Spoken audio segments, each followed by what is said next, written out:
Nėra ko stebėtis, kad daugumos atsakymuose į klausimą, kokios profesijos bus paklausios ateityje, nuskambėjo žodžiai IT ar technologijos. Juk technologijos moderniame pasaulyje tapo bene pagrindiniu pokyčių varikliu. Pozityvūs technologiniai proveržiai žada inovatyvių sprendimų pačioms didžiausioms pasaulinėms problemoms, nuo resursų trūkumo iki klimato kaitos. Vis dėlto, norint, kad daug žadančios technologijos pasiektų visą savo potencialą, Lietuvoje svarbu ugdyti jaunus žmones, kurie gebėtų ne tik dirbti su technologijomis, bet ir jas kurti, teigia jaunimo reikalų departamento atstovas Vidūnas Trapinskas.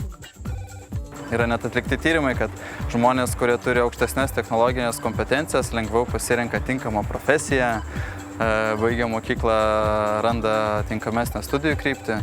Tai šiuo tikslu ir yra įkurti tie technologinių gebėjimų kampeliai.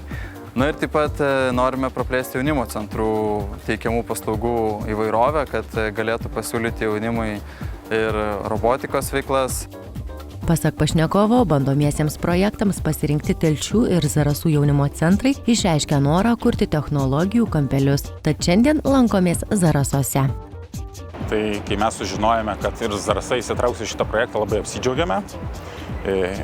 Šiam projektui, kad šis projektas vyksta Zarasų jaunimo centre, esame labai dėkingi jaunimo reikalų departamentui prie socialinės apsaugos ir darbo ministerijos, taip pat Baltic Orbis vadovybei, kuri sutiko perduoti jaunimo centrui labai daug svarbios ir brangios įrangos, taip pat apmokyti jaunimo centro darbuotojus, kad galėtumėm Zarasų jaunimui pasiūlyti naujų veiklų susijusių su elektromechanika, inžinerija, su praktiniam veiklom, kurias jie galėtų pritaikyti gyvenime ateityje ir galbūt pasižiūrėti, ar jie tinka vienai ir kitai specialybei. Zarasų jaunimo centro direktorius Romas Dobrovolskis teigia, kad jų centrą per dieną vidutiniškai aplanko apie 30-40 jaunuolių, kuriems reikia naujovių skirtingų veiklų.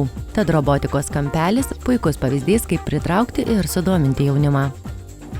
Veiklų yra daug, bet visą laiką džiaugiamės, kai galime ir sugebame pasiūlyti jaunimui naujų veiklų, kadangi jaunimas šiuo metu yra ypatingai dinamiškas ir mes faktiškai kiekvienais metais turime siūlyti jaunimui kažką naujo, kad jį pritraukti ir sudominti. Tai yra erdvė ne tik mūsų kraštui, o visam regionui, kur pasitelkiant tokius robotikos mokymus, sudominti, rinktis tam tikrą, kad ir programuotojo kelią, kad ir galbūt ir informacinių technologijų specialistų kelią. Ir tai yra paklausios specialybės, kurios verta dėmesio investuoti ir per švietimo sistemą, ir kad tas investavimas tada nesigauna toks sausas mokymasis dėl mokymo, o gaunasi mokymasis dėl profesijos, kur tu gauni tam tikrus įgūdžius ir tu gali panaudoti vis ateityje. Robotikos kampeliai puikiai šiuolaikinio jaunimo traukos vieta, kurioje vykstančios veiklos skatina jaunimą išlįsti iš virtualios erdvės ir savo įgūdžius perkelti į realybę, teigia Robotikos akademijos įkūrėjas Saulius Vasiliauskas. Tiesiog per žaidimą jie padaro naudingus daiktus, sprendžiančius pasaulio aktualiausias temas. Tai pavyzdžiui, šios dienos pas mus bus renginys, kuris pagal pasaulinį žaidimo taisyklės, kurio nugalėtojai važiuoja atstovauti Lietuvą. Beje, Lietuva jau 3 kartus atstovavo robotikos pasauliniam čempionate, būtent pagal First Lego lygą, pagal tokią taisyklės, kuriame yra iškeliama problema pati aktualiausia pasauliui. Ir jinai sprendžiama vaikų rankomis ir vaikų kūrybiškumu. Nes vaikų kūrybiškumas yra dar beribis, palyginus su suaugusiu, kuriam naujiena yra labiau stresas negu atradimo džiaugsmas, kuriam tiesiog požiūris sako neįmanoma ir nereikia ir tai ne man, yra kasdienybė.